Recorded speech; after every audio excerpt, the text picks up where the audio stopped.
It's been suggested that an overwhelming amount of customers don't do any kind of win or loss analysis. And this means they don't understand why they win business, and more importantly, why they're losing business. Well, let's have ourselves a pocket sized pep talk because I've got a guest here whose sales model, amongst other things, tells you why you're winning and losing business. A Pocket Sized Pep Talk, the podcast that can help energize your business and your life with a quick, inspiring message. Now, here's your host, Rob Jolles. Today's guest, Kurt Greening, has over 25 years of experience leading sales teams and line of business operations. While leading teams at NetApp, the company grew from 800 million to over 6 billion, making it one of the 5 fastest growing companies with over 1 billion in annual sales. He's currently head of sales at Serby, the company that helps companies secure applications that are unmanageable by their single sign-on providers. It's nice to meet you, Kurt. Welcome to the show. Rob, thanks for having me on. You bet. Well, it's a pleasure. So, you know me, I like diving right in. And I know it's a big question, but let's tackle that learning from winning and losing piece. Are there common themes for both? I mean, give me a 30,000 foot look at that one.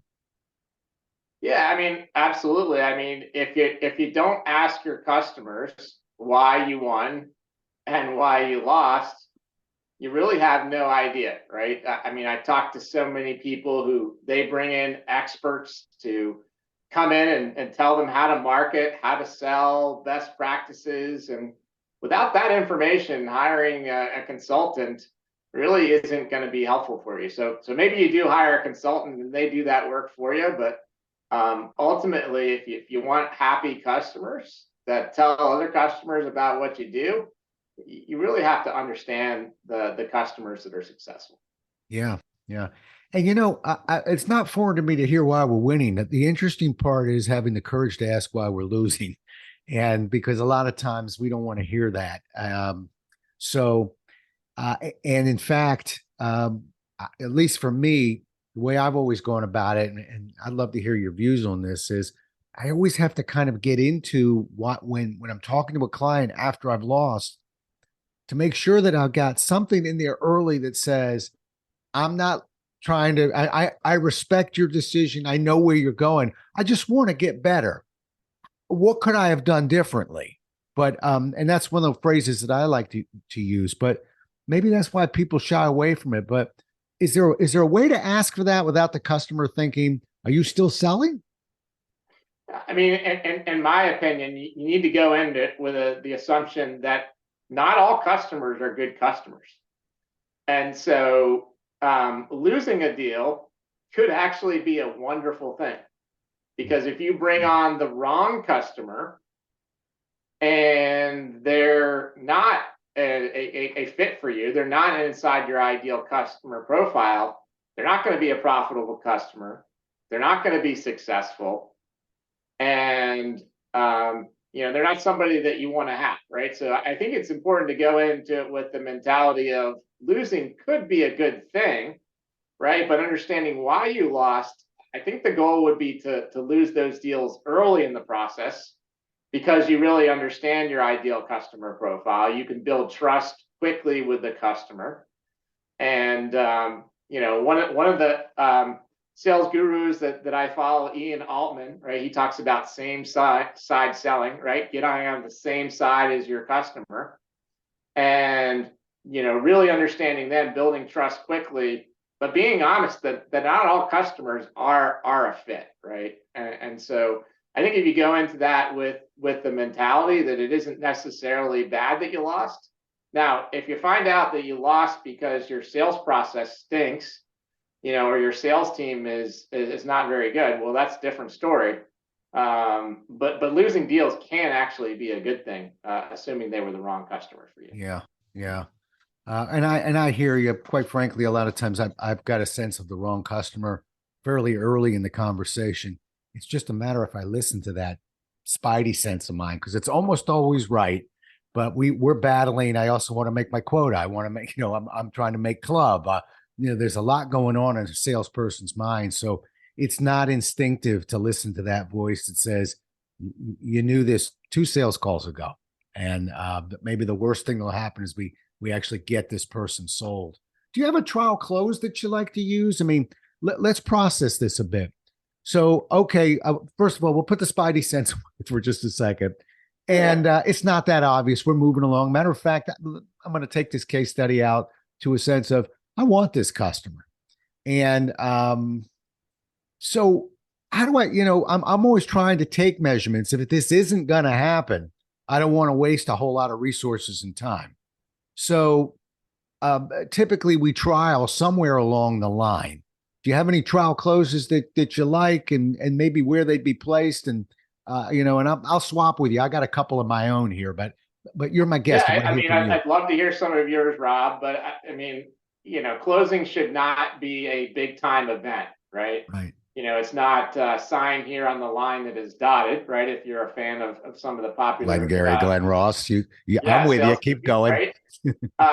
There should probably be, I don't know, in a complex enterprise sales cycle, 15, maybe as much as 50 closes in a sales process, right? And the goal is constantly reaffirming, is the customer actually a fit, right? And so if you've done that 50 times in a sales cycle, the actual closing of getting a signature on a paper or purchase order, that should be a non-event, right? That should be, not any more stressful or a big deal than all the other ones, provided that you really had a sales process that you continually validated that they are a good fit, and constantly given the customer an out, and also given the customer information on, hey, here are the people that are a good fit. Here are the people that aren't a good fit. Can we work together and be super honest with each other? If you don't fit in this category of people that are really a great fit for us, let's just be open and honest with each other so that we don't waste your time, right? We don't want to do, professional meetings. This is, sure, you become friends with customers. I get it, right? But we're in business to make money. And so we want to focus on people who can actually be successful. I don't know if that answered your question. I'd love to hear, some of your closes since you have some. Sure, we'll swap a few. I mean, look, you've been listening. Ian Altman happens to be a good buddy of mine, so I know Ian real well, and he's a very talented guy. But and Ian and I share a lot of concepts together. We've known each other for years, and I like the fact, and it's rare I hear this. So I want to pay a compliment to you that most people think that it's all about the close, or maybe there's a trial close. As an insurance salesman, I had a couple of trial closes, and if you said yes to any of them, I was filling out a medical form. I was moving forward. But when you start talking about 40 or 50 closes, you're in my camp. You're in Ian's camp, which says, "Oh, I'm just trying to measure where I am right now and figure out whether whether it makes sense to continue to the next level of this conversation." But I'm not asking for your business. I might actually be asking you, do I have a good idea of your business? And I'm all for open questions, but I like a good question to test information, confirm understanding. So most of my trials are closed. A couple of the big ones that I happen to love because I study decision cycles is I know the first decision a customer makes is not to whine about an issue. They'll call up a salesperson and do plenty of whining. I want to know if they're actually committed to making a change. And I can't walk in, shake your hand, and ask that question. I have to earn that.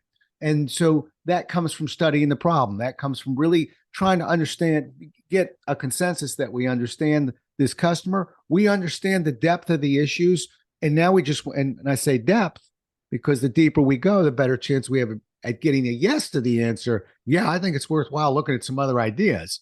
But once we do, that just allows us to move forward. So I think what we're both saying, and I want this audience to hear, is don't be afraid to measure where you are. Take some temperature reads.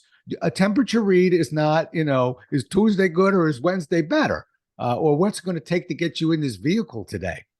A temperature read is, I feel like I've got a good sense of what you're looking for. Did I miss anything?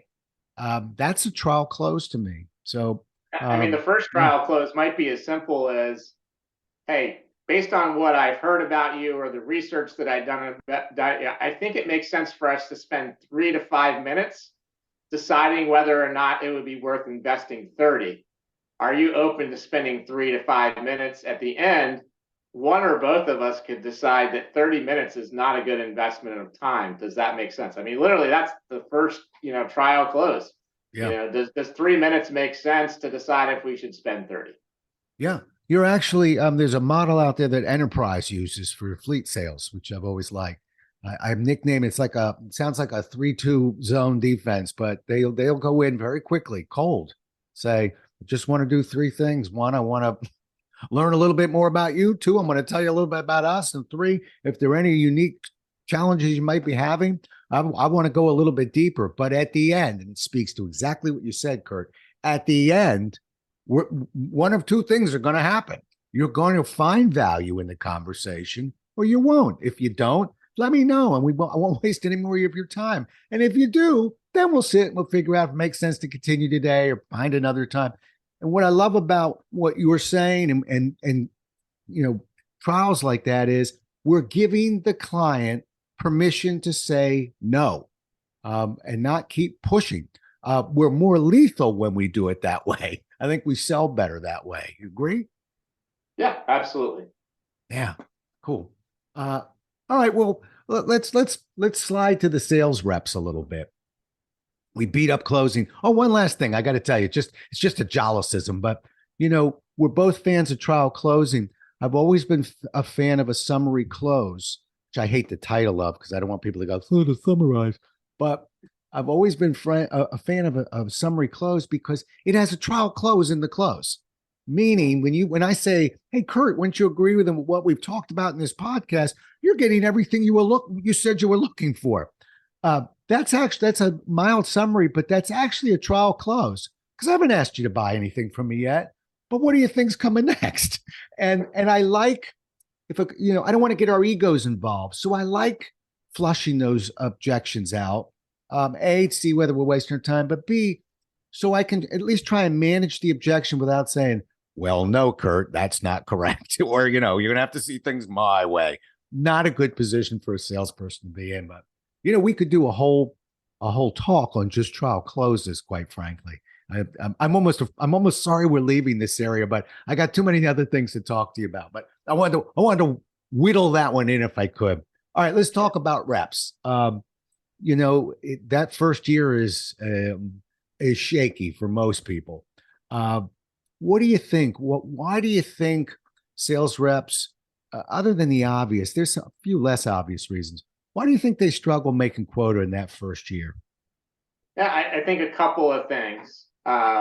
Unfortunately, I don't think a lot of companies have a great system for making sure that those sales reps really understand the customer's problem, right? I mean, you hear in sales books or on podcasts, "Hey, you want to become your customer's trusted advisor." Well, that sounds wonderful, right? But how do you do that, right? In order to be a trusted advisor, you need to be an expert in the customer's problems, right? And so, you talked about life insurance. Maybe somebody's been selling life insurance for 30 years and they're an expert. But what about all those people that are new sales reps, right? Do they even really understand the personas? Do they understand their ideal customer profile? If they don't have a great understanding and they can't understand customer problems pretty well in the first, say, 60 to 90 days, the chances of them becoming productive in their first year is very, very low, right? And so when I'm hiring an enterprise sales organization, I pay these sales reps a lot of money. And so my board expects me to have a return on investment in 6, 9, 12 months, which is really hard to do when enterprise sales cycles are anywhere between 6 months and 2 years, right? So you got to get these people productive and adding value in the first 60 to 90 days. Yeah. Yeah. Let's go a little deeper into this though. I'm not satisfied. No, not it's not a matter of your answer. It's a matter of it's a puzzlement for everyone. There's millions and millions of dollars just being spent on various, not big fans of them, various tests and models to just see whether somebody could be a good sales rep. So, what would you be looking for? And let's agree on one thing. They don't have to be the smartest person in the room. I'm not saying I'm looking for people who aren't intelligent. I'm just saying you don't have to bowl me over with your knowledge quite yet. Okay. Once we get once we get somebody a little seasoned, everybody's going to be smart. So you're looking to hire. Characteristically, what are you looking for? I mean, I would say curiosity is Ooh, probably the number one thing, yeah. right? I Yep. need somebody who can ask good questions, who learns quickly, empathy, right? The ability to understand and deal with different types of people.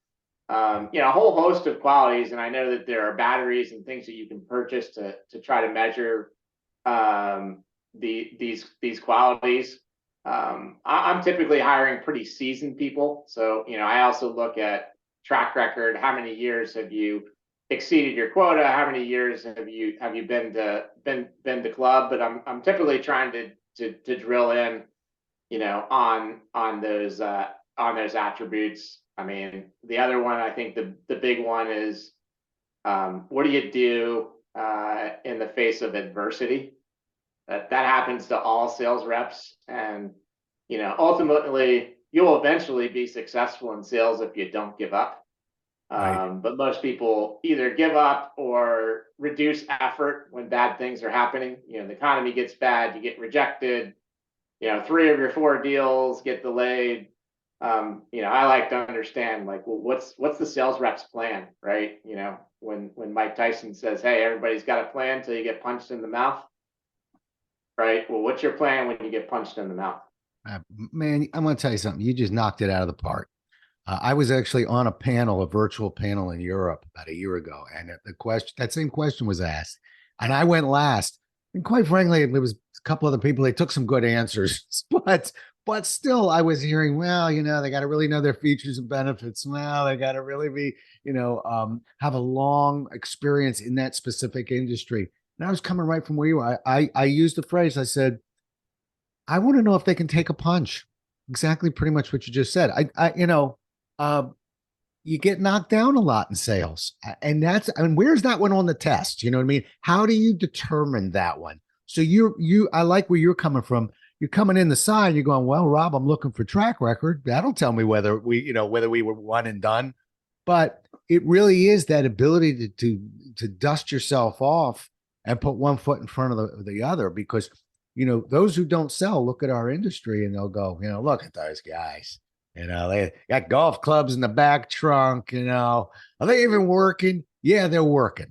Some days are much harder than other days, but I like that. I think it's really, I feel like I can teach you almost anything, but getting up when, what was it? Unforgiven? Deserving's got nothing to do with it. That's Clint Eastwood was standing over Gene Hackman. Deserving's got nothing to do with it. Yeah, you deserved it. Didn't happen. Maybe that's a good argument for people to listen to us early and go, why don't you listen to Kurt? And here's 50 trial closes. Yeah. Yeah, Robbie, if you don't mind, I'll share 2 things that haven't worked very well that I've heard Okay. other sales leaders say that they're trying for, even, when I've been early in my career, and, I have a boss or boss's boss say, well, this was what you should be looking for. I've heard people say, oh, you should hire somebody that already knows all the customers, right? Has great relationships. And then you already mentioned, hire somebody that knows the industry. That's the only thing that they've done, right? Well, when you put those together with the other attributes, you're usually talking about a unicorn that doesn't exist. And if you focus on those 2 attributes, you typically ignore the other ones that we talked about that are way more important than those 2. And you're disappointed, and you find out, hey, this guy that's been selling in the industry for 20 years doesn't really know the industry that well. And these people that he says he knows doesn't seem to like him. And then, okay, now what do we do? Yeah. Yeah, and actually, while you were talking about track record, that always worried me because I remember when I worked for Xerox, uh, we had some reps put up some really big numbers. They were selling in New York, in Manhattan. They were selling in Beverly Hills. I met the guy who sold in Mississippi, and we was about the best sales rep I ever met in my life. His numbers were really good, but they were phenomenal for where he was selling. And so a lot of times it's geographic. Heck, sell for Xerox in the 80s or the 70s. They had Yeah. patents. You want a copy or no? Okay, and you don't get one. How's that for a sales process? Not that I'm knocking Xerox. They have amazing sales process, but they had to wake up and create some because it's nice when you're the only show in town. Most of us aren't in industries where we're the only show in town. And if we are, that ain't going to last long. So, um, anyway, it's kind of cool. You know, that's to me, that's it. It's about the pipeline. It's crucial. I'm not sure everybody understands when we say pipeline. So let's talk about the pipeline for a second. Um, well, first of all, what's your definition of whether me get up on my soapbox? Tell everybody what a sales pipeline is, and I know you know what Yeah, that I is. mean, for maybe people who aren't in sales, I would relate sales pipeline to sales funnel, right? And maybe that starts at the top. You have a marketing organization. Maybe they bring in marketing qualified leads for you, if you're lucky, right? If you're not lucky, then sales is responsible for generating their leads, right? And so that usually comes down to territory planning, territory management, ranking that territory A, B's, and C's, finding personas, getting to those personas, and then eventually qualifying so that you get to the start of a sales pipeline, which to me is a sales qualified lead, right? Yeah. And at Serby, we have three criteria for that organization being a sales qualified lead, and we have criteria as you go down the pipeline, right? From next step of being qualified with a demo, typically going through a POC, and then understanding and managing a procurement process, and then the deal being closed one. But a pipeline typically starts for a salesperson with a sales qualified lead that they've met Beautiful. some criteria, that they're even worth putting in the CRM. I'm not a big fan of just sticking opportunities in CRM because I don't know, I'd love to sell the Peloton, right? So I put their name in there and I put a number, but never talk to Peloton, right? I've seen that in sales organizations. That's not a pipeline to me. That's a pipe dream. Right. You used that line before. Did you just come up with it? That's a good one. Actually, I think I came up with that one on the fly, believe it or not. Good job. Good job. Well, let me push you on the fly a little bit. I was going to break in, but you were on a roll. I like that. How we take. It's a in a sense. Let's see. It's a prospect. It's qualified. It's a suspect. A suspect, and this is my definition. Somebody that's walking up, down the sidewalk outside my house right now. Okay. A prospect has some known potential, and you were sort of nibbling at that. Do you have I think it just basically with your Peloton example said, do I have a realistic opportunity of getting this business? I want to sell Apple too. Do I really have a realistic shot of that? Do you have any other criteria you put in there to get that to define, take it from suspect and make it to a prospect? Yeah, I mean, I would say I mentioned the term ideal customer profile. So some of the methodologies that I implement in our reference selling model is to build that ideal customer profile, to understand that ideal customer profile, and then figure out as much as you can from publicly available data, is that organization likely to have the same problems as other successful customers that we have, right? So it could be industry specific. It could be, hey, they sell to consumers. We do well with people who sell to consumers. It could be, we know that they use social media and that they have a mobile-based app, right? Those are attributes that we can find out publicly. Maybe, revenue, sales growth, acquisition. There could be various types of attributes that could be publicly available that might make you say in that first conversation, back to what we said before, hey, Peloton, I did a research on you, and these 5 things are true.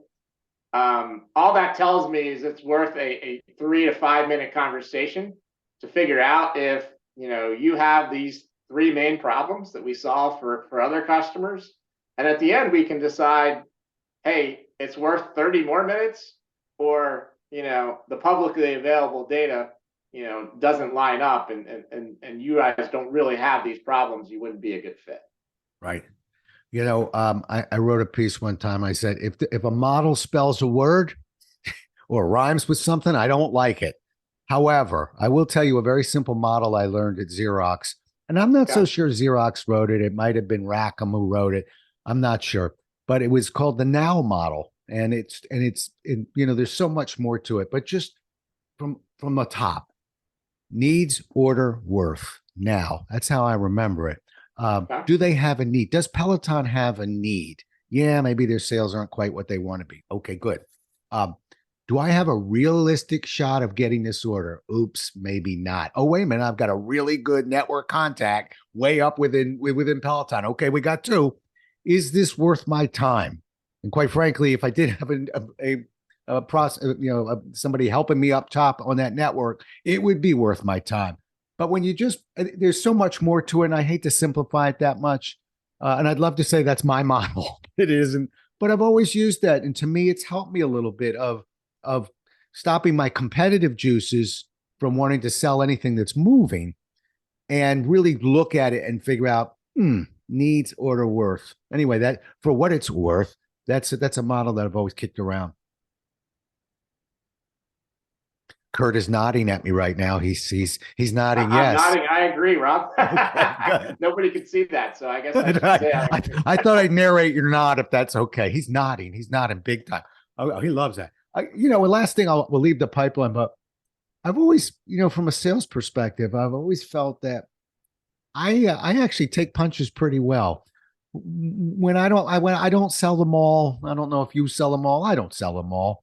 But I'd like to think I sell a higher percentage of them all. I don't get all that disappointed when I don't sell, assuming I put everything into it. I'll tell you when I get a little bit antsy, when my pipeline isn't full. When I don't, it's easy to say, all right, let's scrub up and get the next one. But when that pipeline is anemic, when that pipeline is weak, I'm a pretty grizzled vet here. It will shake the core of a grizzled vet. So for those who are listening, we spent a moment or two on pipelines. Spent it there because you build a good pipeline. I want you to be wonderful salespeople, but you build a good pipeline, you can make some mistakes and still survive. Got to have that pipeline. Don't lose focus of the pipeline. Very important for the head and the heart. For me. I agree. Okay. Yes, Kurt's agreeing and saying so. All right. All right. Let's jump to your flywheel, as we say. You've got this reference selling model, and congratulations, because I love talking to people that take it past, well, I get in front of groups and I motivate and inspire them. Good for you. But once I see a sales model, I went online, I took a peek at your sales model. It impresses me. So talk to me a little bit about it. And let's talk about just starting that wheel, that reference model, because we don't do that, the rest of the model doesn't work. Can I tell you a story, Rob? Would you be? That's why you're here, man. It's story time. I'm ready. Let me tell you a story, right? Because this didn't come down from on a high, right? It came down from lots of experience, lots of repetitions, as they say. And what really got me thinking about it was I worked at this company, NetApp. It was a really great place to learn, and great products, great customers. So I enjoyed it.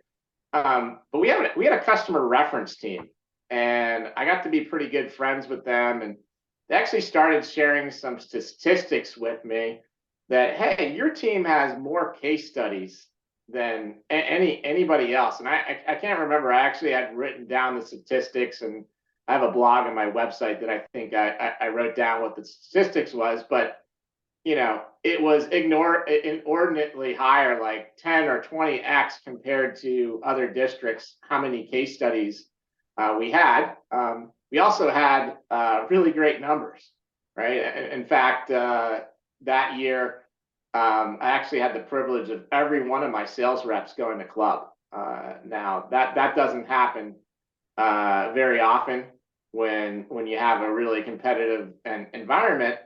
And it was that question from the customer reference team that they were just asking me, hey, why do you have all these case studies? What's making your team successful? How do we bring that to the rest of the sales force that got me thinking about that model? So, there were a lot of things that we were doing, but initially when I was asked the question, I couldn't articulate it. And I couldn't teach it to somebody quickly. It was something that I probably took 6 months or a year to teach my reps. And I wanted to find a way, how do I turn this into a model that I can teach to somebody in the first 30 or 60 days? So that was kind of the genesis of what I call the reference selling model. And it eventually got rolled into the new hire training at NetApp. So I wanted to share the story how I kind of came up with the idea. Oh, it didn't fall off a tree and smack you in the head. No, I did not get golden tablets that were dropped. No, it's funny how it's the same with books. It usually does find us. We don't find it. So, and I appreciate that because rarely do I meet somebody who's built a model and working with a process who says, oh, I don't know, I'll just kind of drive around and figure what the heck. Usually there's a burn in the belly, as we say. So it doesn't surprise me. Hey, you mentioned your website. Tell everybody your website. So we'll in a minute, we'll repeat it again, but what's that website so they can find you? Yeah, absolutely. So it's my first and last name. My first name is spelled Kurt. Last name is Greening, the color green, and then you add ing to it. So www.kurtgreening.com will find it. And this particular blog that talks about the model it's called the reference selling model. You can find it by searching the website, or you can find it via Google, either one. Good. And when we go off the air here, you'll give it to me and I'll put it on our landing page here. So if you're listening, you can jump on the landing page and see it there as well. Okay, makes sense. All right, let's shift from the world of Kurt to a little bit further away to maybe any mentors or somebody that inspired you in sales. And don't bring up Ian again because I'm very jealous you brought up Ian and you bring up Rob Jollis. But what the heck, you forgot whose show you were on. It happens. Don't you worry. Can I bring up anybody laughing out there? Because you should be. Go ahead. How many mentors do I get to bring up, Rob? Who? And you can't bring me up because we just met. Yeah. So if you ask about mentors, I'll give you 3. So I already mentioned Ian, but I found Ian through Marcus Sheridan. So I would call Marcus Sheridan the marketing version of Ian. And Marcus is really big on content marketing. But the biggest thing that I learned from Marcus in marketing that was so counterintuitive was around actually telling your customers what you're not good at, right? So, give them a way to self-qualify, make sure that they understand the type of customers that are successful with your products, and then make sure that they understand the customers that aren't. So Marcus Sheridan is one. The other 2 I'll mention are both people I worked with at NetApp. Tom Mendoza was our head of sales, eventually became president and vice chairman of the board. Tons of leadership lessons. I learned things from him like, recognition, catch somebody for doing something right. If you don't follow him, I recommend, I think his Twitter might be Tom Talks. I would recommend anybody in sales follow Tom Mendoza, search some of his culture and leadership. And then third mentor, another person I worked for at NetApp, was eventually head of the Americas, Eric Mann. And he just taught me a lot about leadership, a lot about the psyche of sales reps, and how to motivate them, and how to get them excited about working for you as a sales leader. So those are three that come to mind, Rob. Okay. All right. You didn't shortchange us with those three. Good job. Last question. If you could go back 20 years and tap yourself on the shoulder, whisper one thing into your ear, and let's make it a sales thought. What would you tell yourself 20 years ago to keep an eye on that you'd probably still be watching to this day? I think an older me realizes that you need a plan to manage stress as a salesperson. And, I never thought that I would say that things like meditation are actually helpful for a salesperson.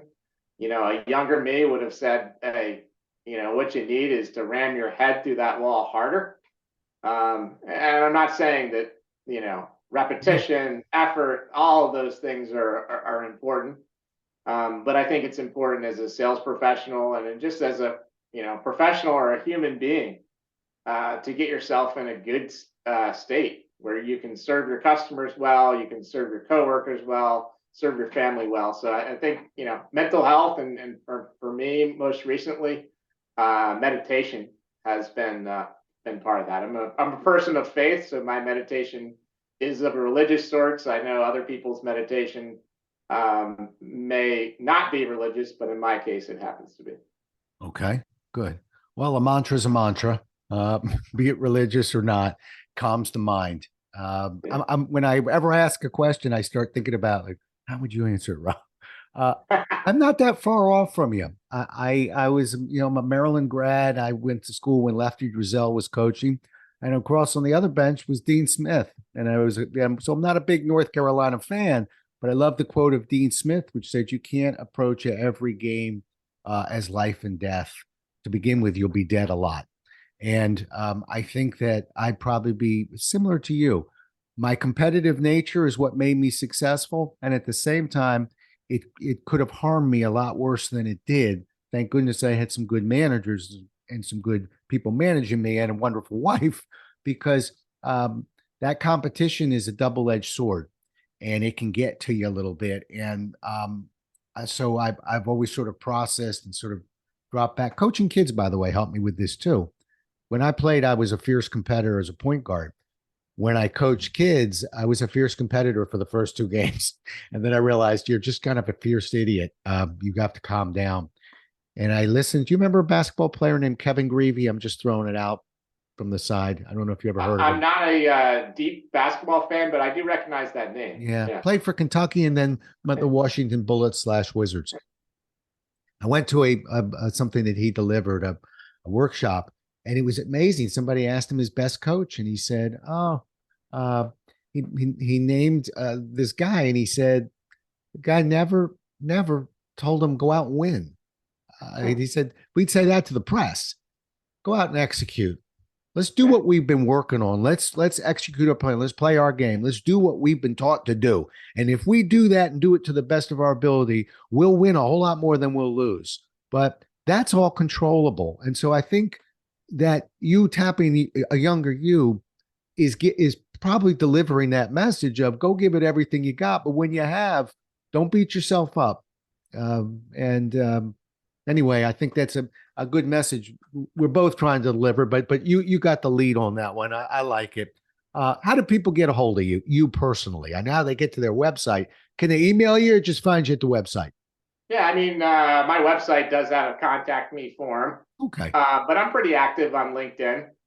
So I generally try to accept people's invites if I think that they're going to be kind, right? I'm not a big fan of the connect and pitch. I don't need a lot of life insurance. I think I'm good in those areas. But if somebody's wanting to connect to learn, or maybe to share insights, I'm always looking for people that might learn from me, that I might learn from them. Maybe somebody in my network can help. So yeah, I mean, any of those type of people that want to reach out to me on LinkedIn, I love helping people. I love mentoring people.